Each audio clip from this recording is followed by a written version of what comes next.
स्कंद नियंत्रण की तकनीकें या विधियां। कल अपने अध्ययन किया था, 3 विधियों का अपन कल अध्ययन कर चुके थे। चौथी विधि है एबीसी विश्लेषण तकनीक।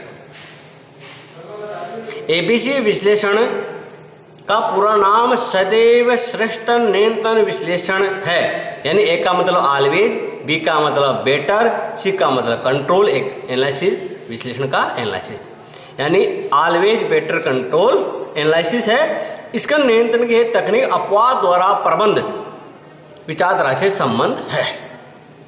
यह तकनीक मूल रूप से इटली के अर्थशास्त्री पेरेटो, जिसका पूरा नाम था विल्फ्रेड पेरेटो, द्वारा प्रतिपादित पेरेटो लॉ पर आधारित है।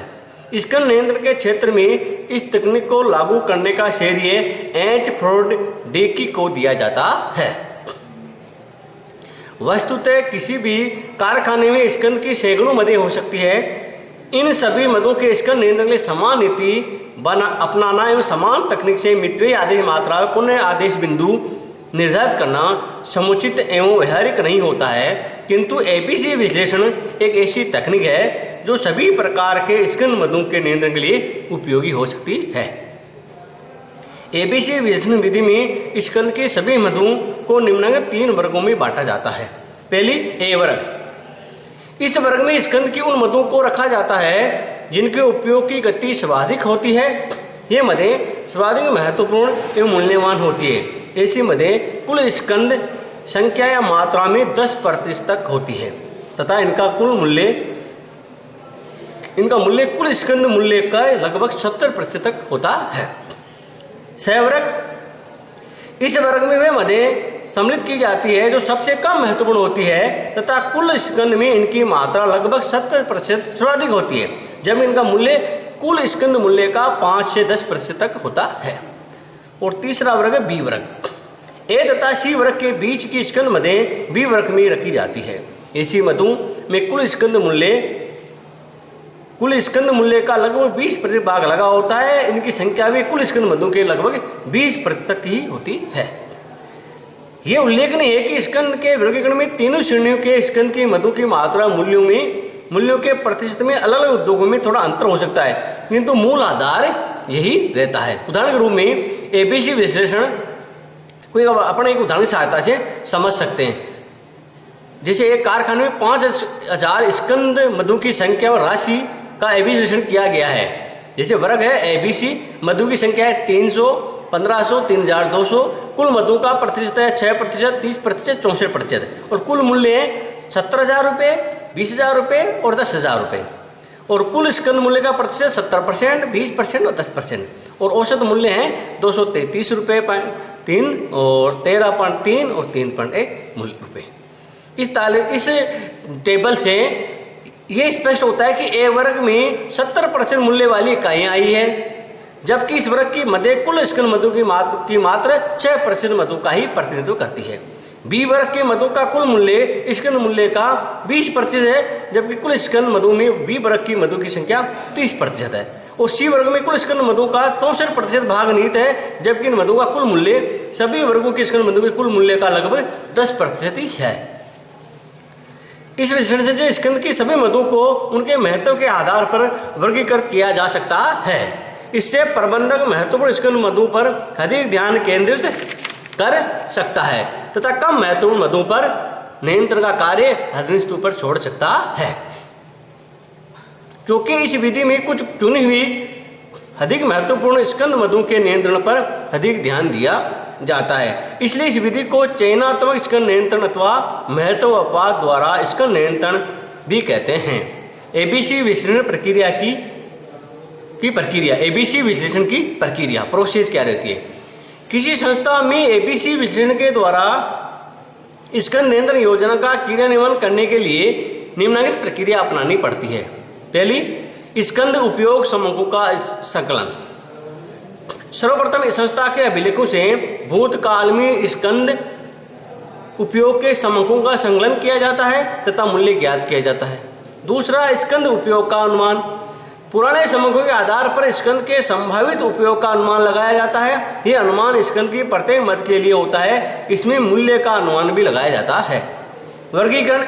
स्कंद के संभावित उपयोग के आधार पर स्कंद की मदों का वर्गीकरण किया जाता है तथा प्रत्येक मद का प्रत्येक इकाई मूल्य भी दिखाया जाता है। नेक्स्ट, कुल लागत का निर्धारण। स्कंद के प्रत्येक मद के उपयोग की जाने वाली संभावित इकाइयों की कुल लागत की गणना की जाती है। ये इकाइयों की संख्या तथा प्रति इकाई मूल्य को गुणा करके ज्ञात की जाती है। नेक्स्ट है श्रेणियन का टेबुलेशन कैसे किया जाता है। तत्पश्चात प्रत्येक मद की कुल लागत के आधार पर श्रेणियां निर्धारित की जाती है। रैंक श्रेणी निर्धारित करते समय सबसे अधिक लागत वाली मद को स्रोत श्रेणी तथा क्रम से कम लागत वाली मदों को क्रम से नीची श्रेणियों में प्रदान की जाती है। संचयी प्रतिशत की गणना। स्कंद की प्रत्येक मद की सभी इकाइयों का सभी मदों की सभी इकाइयों के कुल योग से प्रतिशत या अनुपात निकाला जाता है। इसी तरह प्रत्येक मद की कुल लागत का सभी मदों के कुल लागत से प्रतिशत निकाला जाता है। एबीसी वर्ग निर्धारण। अंत में सभी मदों की श्रेणियों में प्रतिशतों के अनुसार उनको एबीसी वर्ग में दे दिया जाता है। उद्देश्य क्या होता है इसके एबीसी विश्लेषण तकनीक का? एबीसी विश्लेषण के प्रमुख उद्देश्य हैं जैसे महत्वपूर्ण स्कंद मदों एवं कम महत्वपूर्ण स्कंद मदों की पहचान करना, महत्वपूर्ण स्कंद मदों का प्रभावी नियंत्रण करना, स्कंद नियंत्रण के लिए प्रबंध की नीति को निर्धारित करना, प्रत्येक मद के नियंत्रण के लिए उचित समय निर्धारित करना एवं समय की बचत करना, स्कंद नियंत्रण की वैज्ञानिक विधि का विकास करना, स्कंद नियंत्रण को लागतों का नियंत्रण करना, स्कंद में विनियोग किए जाने वाले कोषों का समुचित उपयोग करना, मितव्ययी आदेश मात्रा का निर्धारण करना, सुरक्षा स्कंद का निर्धारण करना और अन्य प्रबंध के कार्यों में लाभ उठाना। इस प्रकार ये कुछ एबीसी विश्लेषण के उद्देश्य हैं। एबीसी विश्लेषण का महत्व, लाभ, इंपॉर्टेंस या एडवांटेज क्या है इसके? एबीसी विश्लेषण के प्रमुख लाभ या महत्व इस प्रकार से है। पहला, महत्वपूर्ण सामग्री का चयन। एबीसी विश्लेषण को चयनात्मक नियंत्रण पद्धति के नाम से भी जाना जाता है। इसका कारण यह है कि ये विधि अधिक महत्वपूर्ण मदों का चयन करके उनका नियंत्रण करती है। स्कंद नियंत्रण में भी एबीसी विश्लेषण के अंतर्गत महत्वपूर्ण कम महत्वपूर्ण स्कंद की पहचान की जाती है। तब कम महत्वपूर्ण स्कंद के नियंत्रण पर कम ध्यान दिया जाता है जबकि सर्वाधिक महत्वपूर्ण स्कंद पर सर्वाधिक ध्यान दिया जाता है। वैज्ञानिक नियंत्रण। इस विधि से स्कंद नियंत्रण का वैज्ञानिक आधार उपलब्ध होता है। यह विधि अधिक तर्कशील है। वैज्ञानिक क्रय नीति। इस विधि को अपनाने से स्कंद के क्रय में अधिक वैज्ञानिक क्रय नीति अपनाई जा सकती है। जिस स्कंद के कम या अधिक मात्रा में क्रय संस्था को सर्वाधिक लाभ मिल सकता है उस मात्रा को वैज्ञानिक आधार पर निर्धारित किया जा सकता है। समय की बचत। इस विधि से स्कंद नियंत्रण करने में प्रबंध को केवल कुछ महत्वपूर्ण स्कंद मदों के नियंत्रण पर ही ध्यान केंद्रित करना पड़ता है, फलतः उनके समय की बचत होती है। स्कंद लागतों में कमी। इस विधि से स्कंद नियंत्रण करने से स्कंद न्यूनतम लागत पर रखा जा सकता है। इसका कारण यह है कि इस विधि के अंतर्गत आदेश देने, माल प्राप्त करने तथा स्कंद रखने की लागतों को वैज्ञानिक विधि से कम किया जाता है। पूंजी का सदुपयोग। इस विधि में सबसे महंगी स्कंद मदों के नियंत्रण पर ध्यान केंद्रित किया जाता है। दूसरे शब्दों में जिन मदों में सबसे अधिक धन विनियोग होता है उन्हीं मदों के नियंत्रण को इस विधि में प्राथमिकता दी जाती है, फलतः पूंजी के दुरुपयोग नहीं हो पाता है बल्कि सदुपयोग ही होता है। उत्पादन में महत्व। इस विधि की उत्पादन कार्य में महत्वपूर्ण भूमिका है। इससे विभिन्न उत्पादों को उनके लाभों, उनके परिणाम संख्या आदि के आधार पर वर्गीकृत किया जा सकता है तथा श्रेष्ठ एवं श्रेष्ठ उत्पादों को ज्ञात किया जा सकता है। इसी प्रकार से तकनीक से श्रेष्ठ या ए श्रेणी के उत्पादों के शोध, विकास तथा किस्म नियंत्रण की प्रयासों पर ध्यान केंद्रित किया जा सकता है। विपणन में महत्व। यह तकनीक विपणन के क्षेत्र में भी अत्यंत उपयोगी है। इस तकनीक के आधार पर ग्राहकों, उनकी आवश्यकता क्रम, बाजारों, संगठनात्मक प्रयासों और मध्यस्थों आदि का चयन किया जा सकता है तथा अधिक महत्वपूर्ण कार्यों एवं पहलू पर ध्यान दिया जा सकता है। सामान्य प्रबंध में महत्व। यह विधि अपवाद द्वारा प्रबंध से संबंध है। इस विधि के द्वारा प्रबंधक अपना ध्यान छोटे मोटे दैनिक कार्यों से हटाकर अधिक महत्वपूर्ण कार्यों एवं दीर्घकालीन नियोजन पर केंद्रित कर सकते हैं। एबीसी विश्लेषण एवं प्रबंध की नीति। ABC analysis and managerial policy. ABC विश्लेषण प्रबंध की नीति का महत्वपूर्ण आधार बनता है। इस विश्लेषण के द्वारा प्रबंधक इसके नियंत्रण के लिए भिन्न भिन्न प्रकार की नीति निर्धारित कर सकते हैं तथा अपना सकते हैं। सामान्य तीनों वर्गों के स्कंद मदों के लिए एक तालिका के अनुसार नीति अपना सुझाव दिया जाता है। जैसे तालिका है आधार, ए वर्ग, बी वर्ग और सी वर्ग। आधार क्या होगा? वर्गीकरण का आधार। ए वर्ग में क्या होगा? यथार्थ आवश्यकताओं पर आधारित है, बी यथार्थ आवश्यकताओं पर आधारित है और सी पूर्वानुमानों पर आधारित है। नियंत्रण की सीमा ए वर्ग पर कठोर नियंत्रण है, बी वर्ग पर 3 माह में एक बार है और सी वर्ग में शीतल नियंत्रण है, शीतलता दी जाती है नियंत्रण में। आदेश की आवृत्ति ए वर्ग में अतिशीघ्र या निरंतर आदेश चलता रहता है, बी वर्ग में 3 माह में एक बार आदेश दिया जाता है और सी वर्ग में 6 या 12 महीनों में एक बार दिया जाता है। नियंत्रण की अवधि ए वर्ग में साप्ताहिक नियंत्रण होता है, बी वर्ग में मासिक नियंत्रण होता है और सी वर्ग में तिमाही नियंत्रण होता है। अनुसूची संशोधन ए वर्ग में अनुसूची संशोधन पर कठोर नियंत्रण रहता है, बी वर्ग में सामयिक नियंत्रण हो सकता है और सी वर्ग में नियंत्रण नहीं है। और प्रतीक्षा अवधि ए वर्ग की प्रतीक्षा अवधि कम करने के अधिकतम प्रयास किए जाते हैं, लीड टाइम कम लगे। और बी वर्ग में सामान्य अवधि रखी जाती है और सी वर्ग में न्यूनतम अवधि रखी जाती है। प्रबंध स्तर क्या होता है? ए वर्ग में वरिष्ठ अधिकारियों द्वारा नियंत्रण किया जाता है, बी वर्ग में मध्य स्तरीय प्रबंध द्वारा पर्यवेक्षण किया जाता है और सी वर्ग में लिपि के वर्ग द्वारा पर्यवेक्षण किया जाता है। पुनरावलोकन अवधि क्या होती है? ए वर्ग है उसमें अधिकतम पुराने अपरिचित मदों का 1 माह या 15 दिन बाद पुनरावलोकन किया जाता है और बी वर्ग में प्रत्येक 3 माह में पुनरावलोकन किया जाता है और सी वर्ग में वार्षिक पुनरावलोकन किया जाता है। पूर्ति का स्रोत ए वर्ग के प्रत्येक मद के लिए जहां तक संभव हो अधिकतम स्रोत होते हैं, बी वर्ग के लिए प्रत्येक मद के लिए 3 या अधिक विश्वसनीय स्रोत होते हैं और सी वर्ग के लिए 3 विश्वसनीय स्रोत होते हैं।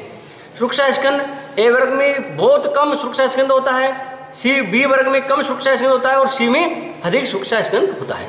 केंद्रीकरण ए वर्ग केंद्रीकृत अवस्था पर आधारित होता है, बी वर्ग केंद्रीकृत दोनों अवस्थाएं अपनाई जा सकती है और सी में विकेंद्रीकरण की व्यवस्था अपनाई जाती है।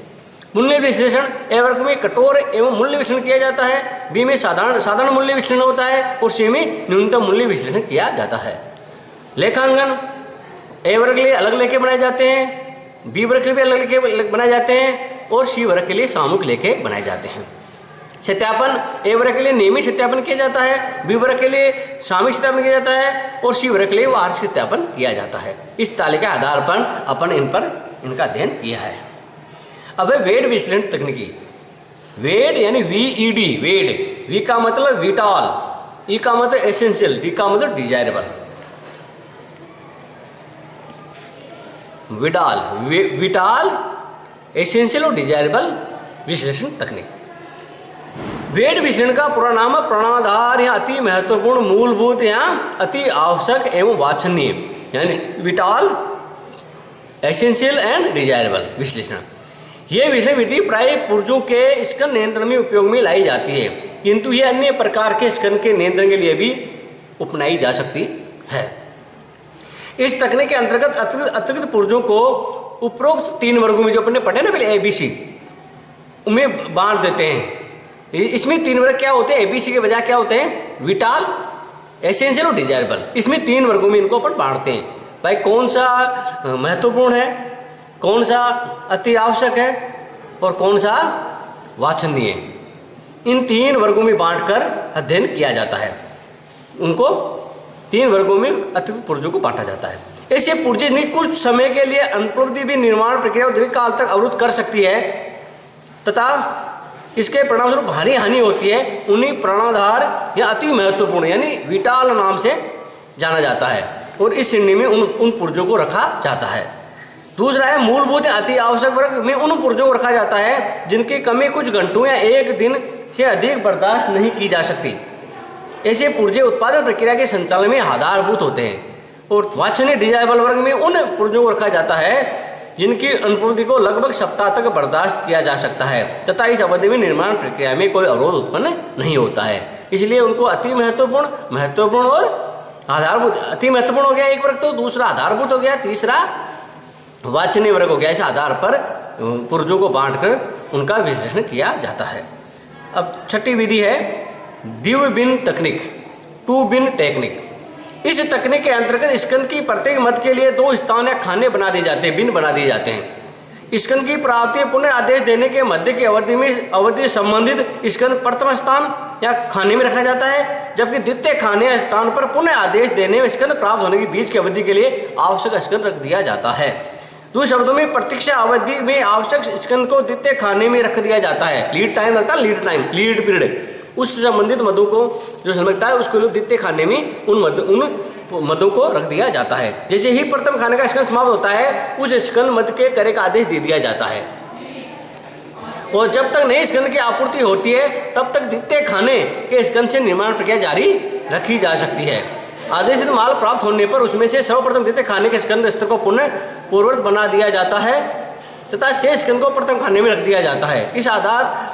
इस प्रकार एक क्रम निरंतर चलता रहता है तथा स्कंद का निरंतर प्रभाव बना रहता है। फिर है सातवें अन्य तकनीकें। इन प्रमुख तकनीकों के अलावा इन जो 6 तकनीकें पढ़ी, इन तकनीकों के अतिरिक्त इसके निरंतर कुछ अन्य तकनीकें भी हैं जो निम्न प्रकार से हैं। पहली एफ-एन-एस-डी विश्लेषण, एफ-एन-एस-डी एनालिसिस टेक्निक। इस तकनीक में स्कंद को उनके उपयोग की गति व मात्रा, rate and quantity of consummation के अनुसार 4 वर्गों में विभक्त किया जा सकता है।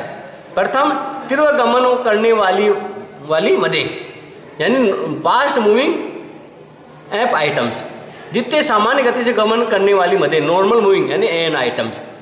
तृतीय धीमी गति से गमन करने वाली मदें, स्लो मूविंग यानी एस आइटम। और चतुर्थ अचल मदें, डीड और डी आइटम्स। स्कंद की मदों का यह वर्गीकरण भंडार से निर्माण प्रक्रिया की ओर गमन करने की क्षमता और योग्यता के आधार पर किया जाता है। HML विश्लेषण, ये वर्गीकरण स्कंद के प्रत्येक इकाई मूल्य के अनुसार किया जाता है। इस वर्गीकरण में एच से तात्पर्य उच्च लागतों की मदें, एम से तात्पर्य मध्यम लागत की मदें तथा एल से तात्पर्य कम लागत की मदों से हैं। इसके द्वारा सामग्री के स्कंद को उनकी लागत को ध्यान में रखकर नियंत्रण किया जाता है। HDE विश्लेषण तकनीक, स्कंद नियंत्रण की तकनीक स्कंद को उनकी उपलब्धता में आने वाली समस्याओं के आधार पर 3 वर्गों में वर्गीकृत करती है। प्रथम वे स्कंद मदें जिन्हें कमी है या जो दुर्लभ है, H stand for scarce item. द्वितीय वे स्कंद मदें जो कठिनाई से उपलब्ध होती है, डी फॉर डिफिकल्ट आइटम्स। और तृतीय स्कंद मदें जो आसानी से उपलब्ध हो जाती है, ई यानी ईजी आइटम्स। इस प्रकार ये अन्य तकनीकें हैं स्कंद नियंत्रण की, अपने तकनीक अध्ययन किया। अब है स्कंद नियंत्रण की प्रक्रिया, प्रोसेस ऑफ इन्वेंट्री कंट्रोल। स्कंद नियंत्रण एक महत्वपूर्ण कार्य है, अतः इसे एक निश्चित प्रक्रिया में ही करना चाहिए ताकि इसे कुशलतम तरीके से संपादित किया जा सके। सामान्य परिस्थितियों में स्कंद नियंत्रण के लिए निम्नलिखित प्रक्रिया अपनाई जा सकती है। पहला बिंदु, स्कंद आवश्यकता का निर्धारण करना। पहला चरण क्या होगा? स्कंद आवश्यकता का निर्धारण करना। सर्वप्रथम संस्था में स्कंद की आवश्यकता का मदवार निर्धारण करना चाहिए, आइटम वाइज। इस हेतु संस्था के पुराने अभिलेखों से समंकों का उपयोग करना चाहिए तथा उनके आधार पर स्कंद की आवश्यकता का पूर्वानुमान लगाना चाहिए। स्कंद करे नियोजन करना, तत्पश्चात स्कंद करे का नियोजन किया जाता है। स्कंद का नियोजन करते समय स्कंद की न्यूनतम अधिकतम मात्रा, सूक्ष्म स्कंद की मात्रा, मितव्यय आदेश मात्रा आदि का निर्धारण किया जाता है। नियोजन करते समय स्कंद नियोजन की सभी तकनीकों में से श्रेष्ठ तकनीक का उपयोग करना चाहिए। तीसरा चरण, स्कंद करे की व्यवस्था करना। इस चरण पर प्रबंधक स्कंद के करे की व्यवस्था करते हैं। करे की व्यवस्था करने के लिए निविदाएं मांगना, उनकी तुलना करना, आपूर्तिकर्ताओं से शर्तें निर्धारित करना और आपूर्ति अनुबंध करना आदि कार्य किए जाते हैं। चौथा चरण होता है स्कंद की आपूर्ति प्राप्त करना। तत्पश्चात स्कंद की आपूर्ति प्राप्त की जाती है। इस हेतु क्रियादेश तैयार किया तथा भेजा जाता है। परिवहन, सुपुर्दगी, जांच, भंडारण में लेखांकन की आवश्यक व्यवस्था की जाती है। पांचवा चरण, स्कंद स्तर की जांच करना। स्कंद नियंत्रण के उद्देश्य से समय समय पर प्रबंधकों को स्कंद स्तर की जांच करनी चाहिए। इससे स्कंद के प्रमापित उपयोग एवं वास्तविक उपयोग की जानकारी हो जाएगी। यदि इसमें कोई विरोधाभास हो तो उसे दूर किया जाना चाहिए। भौतिक सत्यापन, नेक्स्ट चरण क्या होता है? भौतिक सत्यापन। प्रबंधकों को स्कंद के भौतिक सत्यापन की भी व्यवस्था करनी चाहिए, क्योंकि प्रबंधक सभी प्रकार के स्कंद की स्वयं गिनतियां माप तोल नहीं कर सकते। अतः इस हेतु उन्हें उपयुक्त व्यक्ति व आंतरिक अंग से नियुक्त करने चाहिए। और सातवां चरण, स्कंद नियंत्रण प्रतिवेदन।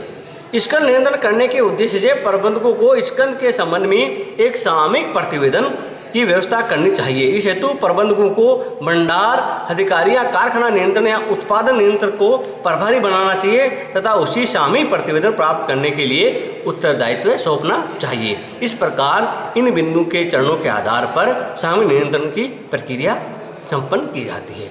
अब है एक श्रेष्ठ स्कंद नियंत्रण की एक श्रेष्ठ स्कंद नियंत्रण व्यवस्था के गुण या तत्व।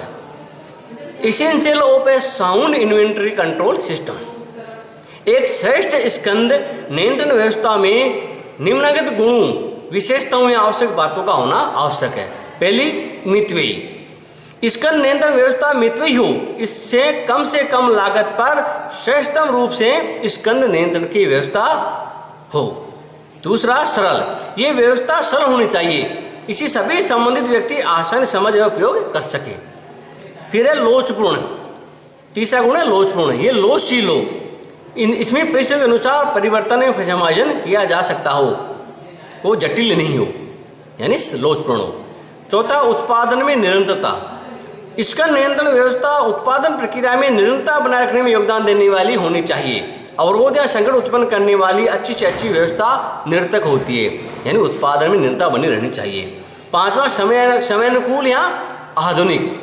इसका नियंत्रण की व्यवस्था आधुनिक या समयानुकूल होनी चाहिए, इससे अधिक तर्कसंगत तकनीकी व्यवस्था का लाभ उठाया जा सकता है।